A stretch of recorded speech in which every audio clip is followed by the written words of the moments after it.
Welcome to the AFR Saints channel, where we provide you daily content on your favorite team, the New Orleans Saints. Do us a favor and hit that subscribe button. Be sure to leave your comments below and smash that like button.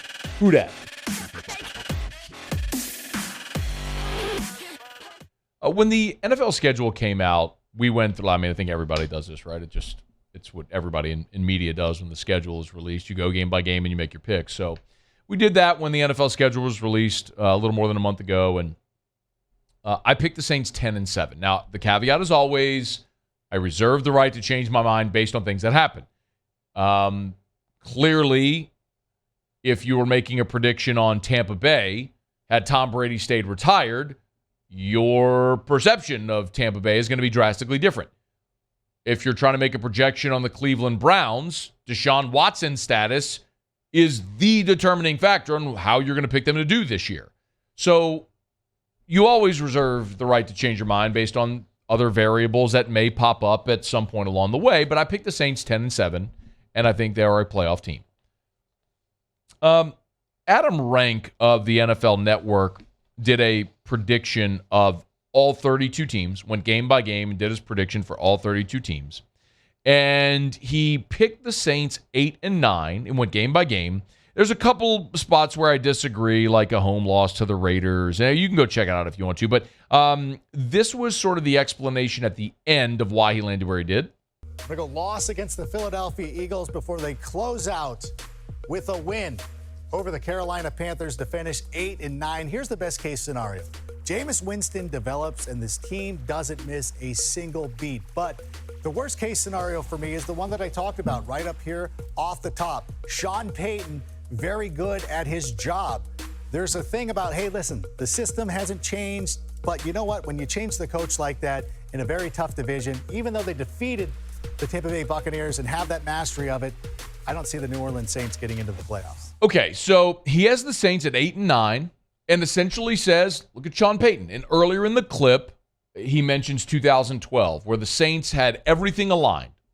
Bounty Gate, but Drew Brees was there. They tried to have everything fall in place, where Aaron Cromer was your interim and Joe Vitt, and you all remember how it all played out, and the Saints went 7-9 and literally had the worst defense in the history of the NFL.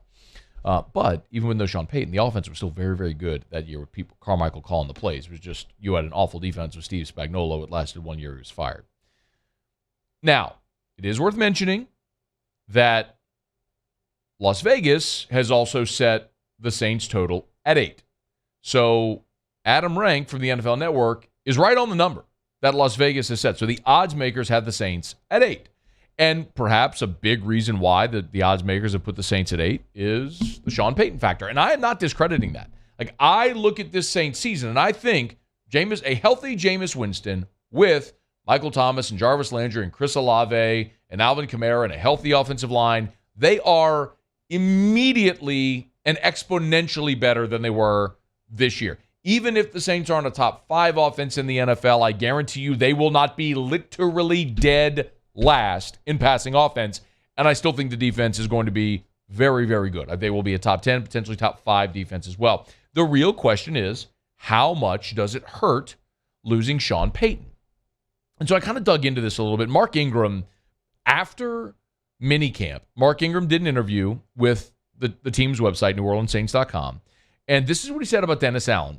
Again, it was a print interview, so I don't have the audio of it, but I'm going to read this text for you, and you'll kind of get the gist. And this is Mark Ingram, quote, "I think that was huge, keeping the DNA the same," talking about bringing in Dennis Allen. "It's not like a full rebuild here.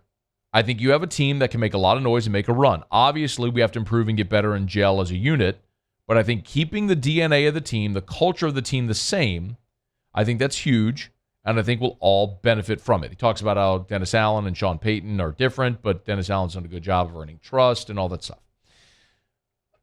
And listen, it of course is worth mentioning that Dennis Allen is the man that turned around the defense from they were atrocious in the Bounty Gate year. Rob Ryan came in. They had a really good 2013 when they were a playoff team, and then they regressed until Dennis Allen came in and made them a top 5 defense. And listen, I've mentioned this plenty as well. The Saints were 9-8 last year. They were a game away from the playoffs. And but for the disaster on Monday Night Football against the Dolphins, where, Sean Payton didn't even know some of the people playing. You started Ian Book on Monday Night Football.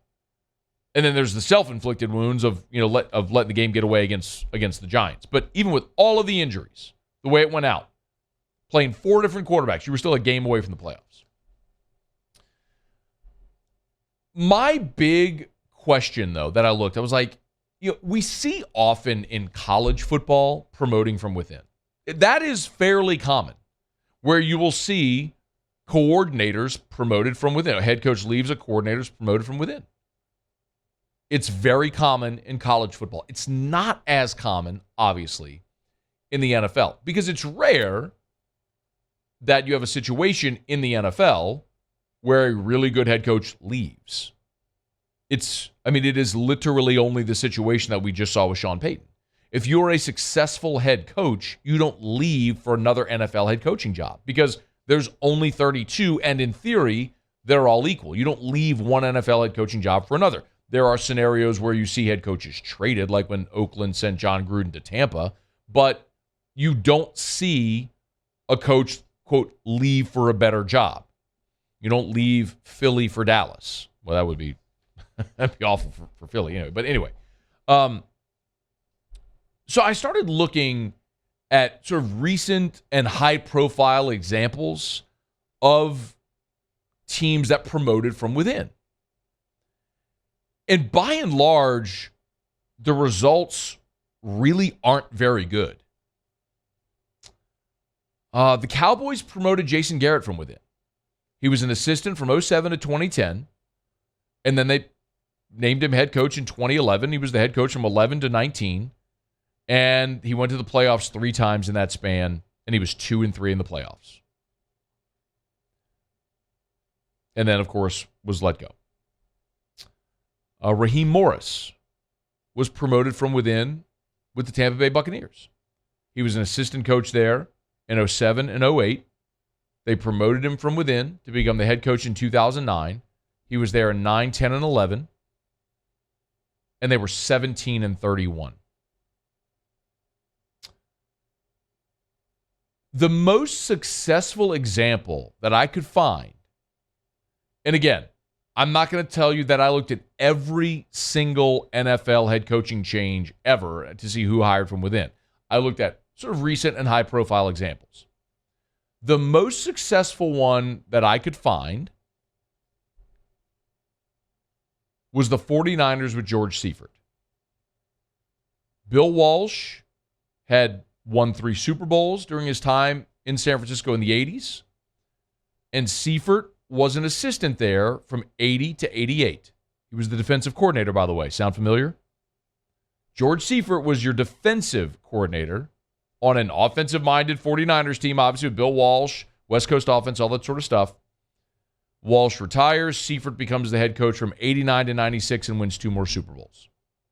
That's the most successful example of promoting from within and having great success. And the biggest difference I would tell you, the one that stood out to me, the biggest difference from Jason Garrett, Raheem Morris, even this year, Lovie Smith, the Texans did what the Saints did. The Texans promoted Lovie Smith from within. The biggest difference among those examples and the Niners is the Niners had built a winning culture. The Niners had won Super Bowls. They went out and expected to win every year. So George Seifert was part of a winning culture. Jason Garrett was not part of a winning culture in Dallas. Raheem Morris was not part of a winning culture in Tampa. As a matter of fact, he was part of a disastrous culture in Tampa. Lovie Smith has not been part of a winning culture in Houston with the Texans. This was a heinous year in Houston with the Deshaun Watson situation and guys choosing not to play. If you had to look at Dennis Allen and say which one does it most closely resemble, it's the Niners. Now, look, I get it. The Niners had won 3 Super Bowls in the 80s when George Seifert got the head coaching job.